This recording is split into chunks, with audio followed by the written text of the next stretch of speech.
औज़ुबिल्लाहिमिनश्शैतानिर्रजीम बिस्मिल्लाहिर्रहमानिर्रहीम। अस्सलामु अलैकुम। मैं हसनैन सरफराज एक बार फिर आपकी खिदमत में हाजिर हूँ।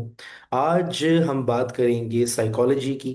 What, how and why of psychology, the practical experiment of psychology, the real world life applications of psychology, Quran and psychology, AI and psychology, Islamic golden as और साइंटिस्ट ऑफ ऑल टाइम जिन्होंने साइकोलॉजी के ऊपर काम किया, और overall introduction करेंगे psychology का। Psychology के वर्ड को समझेंगे, इसके टॉपिक्स को समझेंगे और फर्दर इसके ऊपर बात करेंगे। सबसे पहले मैं अपनी स्क्रीन शेयर कर देता हूँ आप लोगों के साथ। Let me share the screen. तो आप सब देख सकते हैं कि psychology episode 7, it is basically the science of the mind. दिमाग की जो है वो साइंस को साइकोलॉजी कहते हैं। साइकोलॉजी वर्ड क्या है, माइंड और ब्रेन में क्या फ़र्क है, इन सारी बातों के ऊपर हम डिस्कशन करेंगे। तो आगाज़ करते हैं। सबसे पहले मैं आपको इस वर्ड का मतलब समझाता हूँ। So let's get into it. Tools में आ जाते हैं and let's go for psychology. Psycho, psycho, and the another word is logy. So psychology basically क्या हुआ? It's a combination of two words. पहले वर्ड का मतलब होता है psycho. Psycho means mind, psycho means the emotions, the behaviour, psycho. ठीक है। Logy मतलब होता है study. So it's the study of the mind. Psychology का मतलब क्या हुआ? Study of the mind. ठीक है। अब माइंड क्या होता है, इस वर्ड को समझने की जरूरत है। Mind is very different from the word brain. Brain is your hardware and mind is your software. तो ब्रेन को आप देख सकते हैं, एनालाइज कर सकते हैं, सर्जरी करके उसके पार्ट्स समझ सकते हैं, मगर माइंड को आप नहीं देख सकते। जैसे स्क्रीन के अंदर आप नहीं देख सकते, सॉफ्टवेयर को आप टच नहीं कर सकते, सॉफ्टवेयर फिजिकल नहीं है, इस तरह माइंड भी फिजिकल नहीं है। ये थॉट्स, इमोशंस और फीलिंग्स का नाम है। तो इसी को हम बोलते हैं अपने पास साइकोलॉजी। ठीक है। तो साइकोलॉजी क्या है? It's the science of the mind, understanding the human thought, emotions and behaviour. हमारे पास मुख्तलिफ लोग हैं जिनका हम जिक्र करेंगे, जैसे कि आप अपने हमारे पास स्लाइड में देख सकते हैं। सिगमंड फ्राइड है हमारे पास। ठीक है। हमारे पास जो हैं वो कार्ल जंग हैं, अब्राहम मैस्लो हैं हमारे पास, अल बल्खी हैं, अल गजाली हैं। तो इनका हम जिक्र करेंगे। आगाज़ करते हैं पहले पर्सपेक्टिव से, what, how, why. What is psychology? जैसे मैंने बता दिया, psycho means the mind, the behaviour, the cognition, thinking, the emotions, the conscious and unconscious processes. इसको हम बोलते हैं साइकोलॉजी। ठीक है। लॉजी मतलब study, in simple words. How does psychology work? Psychology कैसे काम करती है? अब साइकोलॉजी की मजे की बात यह है कि इसका कोई साइंटिफिक एक्सपेरिमेंट नहीं होता। इसका जो भी एक्सपेरिमेंट होता है थ्रू ऑब्जर्वेशन होता है, थ्रू ग्रुप स्टडी होता है, ग्रुप को लेकर उसके ऊपर स्टडी की जाती है। एक्सपेरिमेंटेशन है बट डिफरेंट मेजरमेंट्स हैं इसकी। स्टैट्स के जरिए एनालाइज किया जाता है। क्लिनिकल एप्लीकेशंस भी इसकी हैं बट वो फिर डिफरेंट तरफ चली जाती हैं। लैब्स में एक्सपेरिमेंट होना और सर्वेज करके देखना, केस स्टडीज को पढ़ना, बिहेवियरल टेस्टिंग करना। ठीक है। ब्रेन इमेजिंग को भी देखना कई बार। But the main thing is कि साइकोलॉजी क्या है? साइकोलॉजी का जो वाई है, क्यों साइकोलॉजी बनाई गई है, साइकोलॉजी पढ़ी जाती है। कॉन्सेप्ट ये है कि वाई डू ह्यूमन सफ़र, जो गौतम बुद्धा ने भी सवाल किया था, और जो मुख्तलिफ अम्बिया कराम और मुख्तलिफ बुजुर्गान दीन और जितने भी बड़े नाम गुजरे हैं दुनिया में, वो ये बात सवाल पूछते हैं कि वाई डू ह्यूमन सफ़र, इंसान क्यों पेन बर्दाश्त करता है। वाई डू वी फियर, हम डरते क्यों हैं। वाई डू वी लव, हम प्यार क्यों करते हैं। Why do we behave irrationally, हम जो हैं वो ऐसा बर्ताव क्यों करते हैं, गुस्से में क्यों आ जाते हैं, परेशान क्यों हो जाते हैं, हम अपनी मेंटल हेल्थ को कैसे बेहतर कर सकते हैं। तो ये सारे सवाल जो हैं वो हमारे पास आते हैं साइकोलॉजी में। अगर हम 15 साइंसेज से इंटीग्रेट करें तो फिलोसफी और साइकोलॉजी का तो डायरेक्ट कनेक्शन है। और कुरान में भी आपको जगह जगह फिलोसॉफिकल डिबेट्स मिलती हैं, अंबिया की बातें हैं। तो उसके बाद at the end psychological perspectives भी मिलते हैं कि आपको हुक्म दिया जाता है जो आपके बिल्कुल जो है वो नेचर के साथ जो है वो अलाइन होता है। न्यूरो साइंस का आप देख ले तो न्यूरो साइंस के अंदर ब्रेन आपका सिनेप्सिस जो है वो जाके साइकोलॉजी से जुड़ता है। बायोलॉजी में आ जाए तो आपके हॉर्मोन्स हैं, आपकी जीन्स हैं, ये साइकोलॉजी का पार्ट है। केमिस्ट्री में आ जाए तो न्यूरो ट्रांसमीटर्स जो हम बनाते हैं, that's a part of psychology. Physics में आ जाए, आपके ब्रेन सिग्नल्स हैं, आपकी न्यूरल इलेक्ट्रिसिटी है, this is something which is related to psychology. Mathematics में स्टैटिस्टिक्स हैं, मॉडलिंग है। फिलोसफी जैसे मैंने बात की, कॉन्शियसनेस की शऊर जो है आपका वो कहाँ से आता है, it's a big part of psychology. Sociology में आ जाए, आपका जो ग्रुप बिहेवियर है, दैट डिफाइंस हमारे पास साइकोलॉजी को। एंथ्रोपोलॉजी में कल्चरल जो साइकोलॉजी होती है उसको स्टडी करना। बाय द वे, अल बैरूनी ने इसके ऊपर काम किया था, ही वॉज एंथ्रोपोलॉजिस्ट, और उनकी किताब है इंडोलॉजी। आप सर्च कर सकते हैं, इंडियन लोगों की साइकोलॉजी के ऊपर उन्होंने किताब लिखी थी, जिसको बाद में बहुत से आने वाले बड़े बड़े बादशाहों ने जो है वो फॉलो किया है।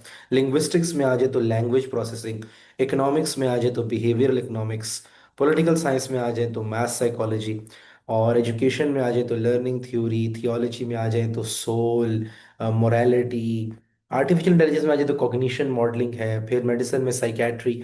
All of this is a part of psychology. अभी रिसेंटली मैं देख रहा था कि जो अकबर बादशाह था उसने अपने दौर में ये क्वेश्चन किया कि जो बच्चे बड़े होते हैं जहाँ पे भी वो लैंग्वेज बोलते हैं, तो क्या कोई ऐसी डिवाइन लैंग्वेज है कि अगर हम एक ऐसी जगह पे कुछ बच्चों को बंद कर दे जहाँ वो किसी जबान को ना बोलें, और 4-5 साल बाद देखें कि वो आपस में क्या बात डेवलप करते हैं।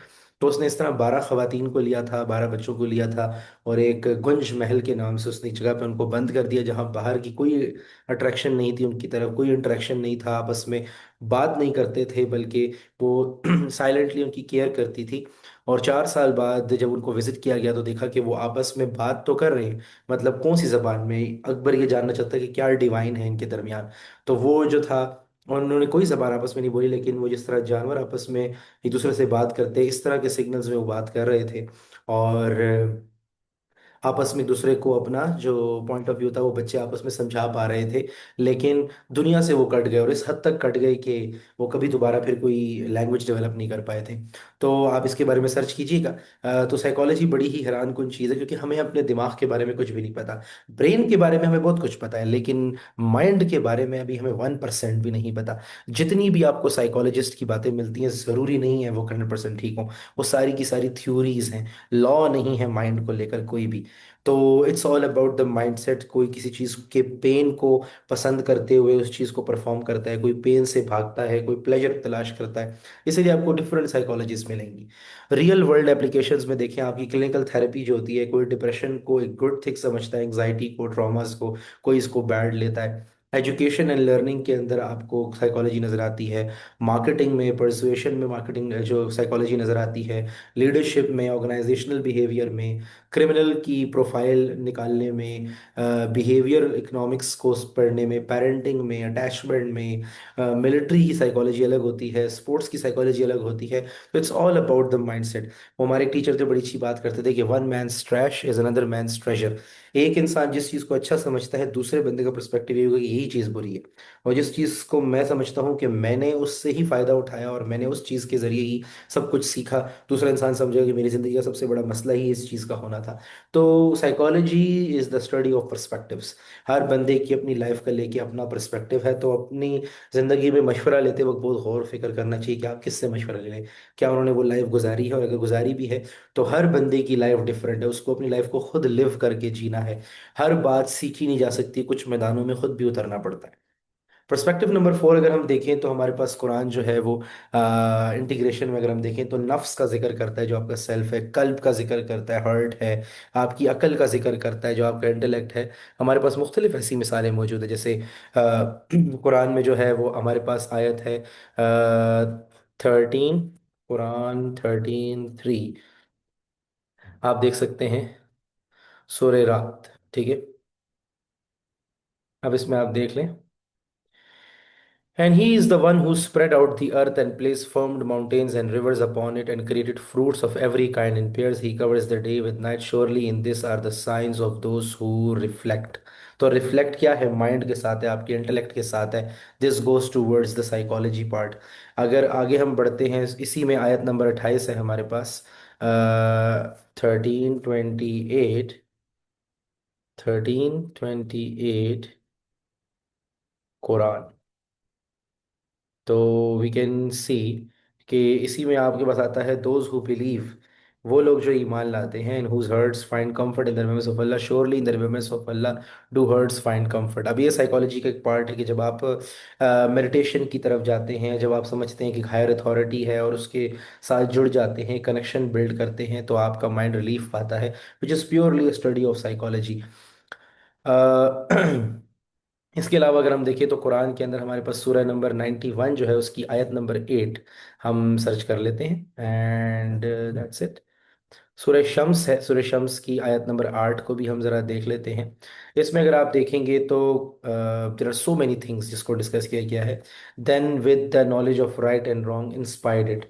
तो द थिंग इज कि सही और गलत का फैसला, मॉरल्स जो है, मोरालिटी जो है, वो विदाउट द रिलीजन भी इंसान को सिखा दी जाती है। और वो सीखते सीखते सीखते एंड ही और she ends up towards the divine power, अगर वो इंटेलेक्चुअली अच्छा बंदा है। एक हदीस है, उसका मफहूम बड़ा अच्छा है कि अगर एक इंसान सही नीयत के साथ हक को तलाश करने के लिए निकलता है, दीन के हवाले से, दुनिया के हवाले से, किसी भी चीज़ में उसकी नीयत साफ है कि मैंने हक तलाश करना है, तो अगर वो गलत रास्ते पे भी होगा तो अल्लाह कहते हैं कि मैं उसको कान से पकड़ के सीधे रास्ते पे ले आऊंगा।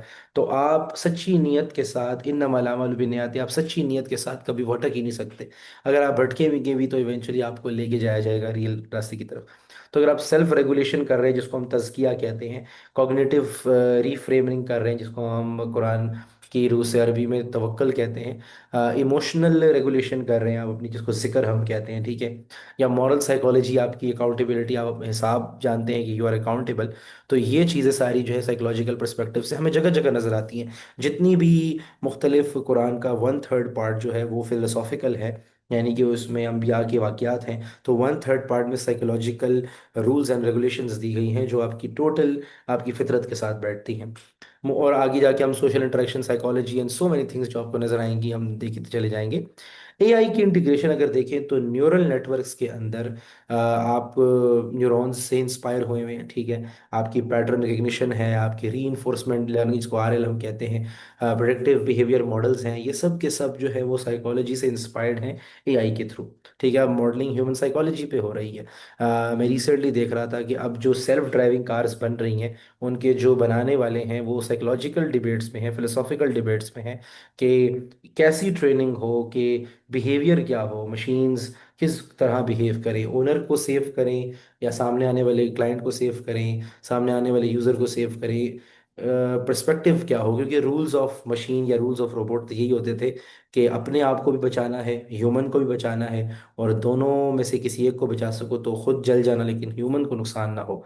बट अब बात उससे आगे बढ़ गई है, एआई को आपने इख्तियार दे दिए तो वो डिटेक्ट कर सकता है कि आपको डिप्रेशन है कि नहीं, आपको एनालाइज कर सकता है, आपकी लैंग्वेज से आपकी पर्सनैलिटी को, आपके मूड को, आपके बिहेवियर को प्रेडिक्ट कर सकता है, तो आपको वो कैसा मशवरा देगा, वो कहीं डिजास्टर्स साबित भी हो सकता है, क्योंकि हम इतने ज़्यादा कहीं ना कहीं डिपेंड होते जा रहे हैं एआई पे। एक ज़माने में बहुत सी मूवीज़ आती थी कि लोग फ़ोन्स के साथ बातें करते थे तो कहते थे ये क्या चीज़ है, और आज देखिए हम ChatGPT, Grok, DeepSeek, Claude and there so many, Gemini, कितने ज़्यादा चीज़ें हैं जिनसे हम कनेक्ट हो गए हैं, इस हद तक कि हम उनसे अपनी मनपसंद बातें भी कर रहे होते हैं।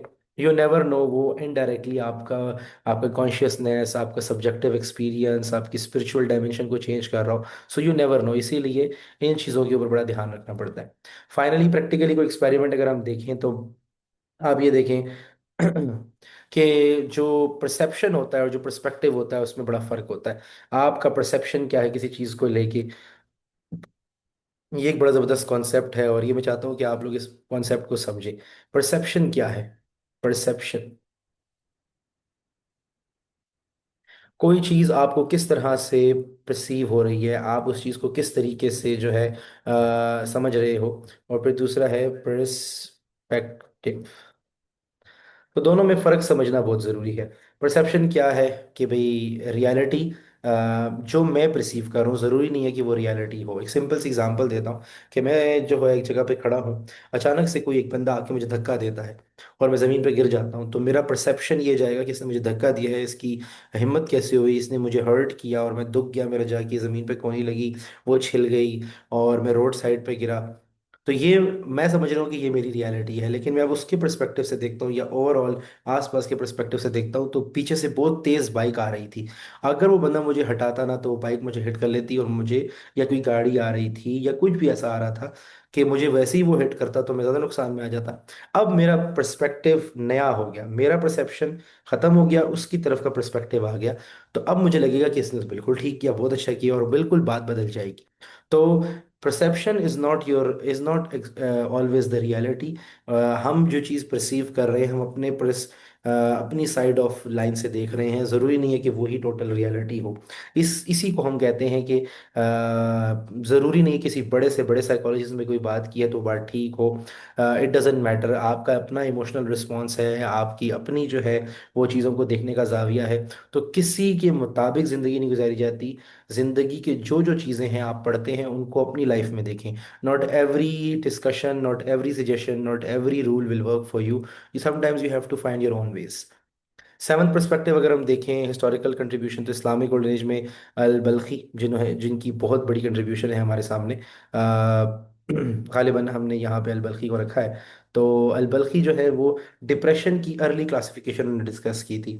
आज आपको पता है डिप्रेशन भी एक टैबू है कि जिसको डिस्कस नहीं कर सकते। लोग कहते हैं कि जी हमारे पास कुछ भी नहीं होता, ये तो ऐसा कुछ भी नहीं होता। लेकिन अब आहिस्ता आहिस्ता मेंटल हेल्थ की अवेयरनेस आ रही है। रिएक्टिव और इंडिजीनियस डिप्रेशन के दरमियान डिस्टिंग्विश किया इन्होंने, ठीक है। और बॉडी और सोल के डिसऑर्डर्स क्या होते हैं, इसको डिफाइन किया। तो इनका काफ़ी अच्छा हमारे पास वर्क है। गजाली की बात करें तो मैम गजाली की बहुत सी जो है कंट्रीब्यूशंस हैं। ईगो, नफ्स के ऊपर बड़ा डीप एनालिसिस है उनका, स्पिरिचुअल साइकोलॉजी पे, कॉग्निटिव सेल्फ डिसिप्लिन पे। वेस्टर्न में आ जाए तो सिगमंड फ्राइड बेहतरीन एक बहुत बड़ा साइकोलॉजिस्ट गुजरा है। अनकॉन्शियस माइंड पे बात की है उन्होंने, डिफेंस मैकेनिज्म पे बात की है। कार्ल जंग पे आ जाएं तो कलेक्टिव अनकॉन्शियसनेस पे बात की है, आर्किटाइप्स पे बात की है। अब्राहम मैस्लो पे आ जाए तो आपको पता है हिरार्की ऑफ नीड्स, जो बहुत ज़बरदस्त एक मशहूर चीज़ है कि इंसान की हिरार्की होती है नीड्स की, सेल्फ एक्चुअलाइजेशन पे बात की है। मगर इन सारी चीज़ों के होते हुए भी मैं आपको बता रहा हूँ कि psychology can not be consider as a natural science, it's a social science. ये हमारे पास 100% ट्रू नॉलेज नहीं होती। ये हर बंदे का अपना पर्सपेक्टिव है, एक ग्रुप ऑफ पीपल को लेके उन पे एक तजर्बा करने के बाद जो हासिल किया जाता है, उसकी स्टडी को कहते हैं। So even you and I can do any type of study, but depends कि भाई आपकी आवाज़ में कितनी एको है, कितने लोग आपकी बात से रिलेट कर पाते हैं। एक बहुत ही ब्रिलियंट आइडिया होगा और कोई बंदा उसको टोटली रिजेक्ट कर रहा होगा, एंड इट्स ट्रू। फिजिक्स में आप रिजेक्ट नहीं कर सकते, you have to come with empirical evidences and experiments, but psychology में कोई एविडेंसेस नहीं होते। Your mind set is everything, every war is psychological. So आपकी जो बायोलॉजी है उसका मैकेनिज्म पीक पे जब जाता है तो आपके माइंड पे जाता है। तो अगर आपका माइंड एक्टिव है, ठीक है, तो आपका सब कुछ एक्टिव होगा। फिलोसॉफिकली आपकी फाउंडेशन स्ट्रांग हो, स्पिरिचुअली आप में डेप्थ हो। तो ये it's the science of understanding of the human soul and mind. तो that's it from my side. आज की वीडियो में इतना ही। साइकोलॉजी के रिलेटेड हम जो बात कर रहे थे, वो यही है कि भाई psycho is your mind and mind is everything. अगर आप अपने माइंड को कंट्रोल कर सकते हैं, आप हर चीज़ को कंट्रोल कर सकते हैं। आप अपने आसपास के इन्वायरमेंट को कंट्रोल नहीं कर सकते, आप लोगों की बोलने को कंट्रोल नहीं कर सकते, but it's a very important skill कि आप जो सुन रहे हैं, आपको जो परसीव हो रहा है, आप उसको कंट्रोल कर सकें। और अगर आप उस चीज़ को कंट्रोल कर सकते हैं, तो आप हर चीज़ को कंट्रोल कर सकते हैं। आज के इतना ही। टेक केयर, मिलते हैं कल की वीडियो में। अल्लाह हाफ़िज़।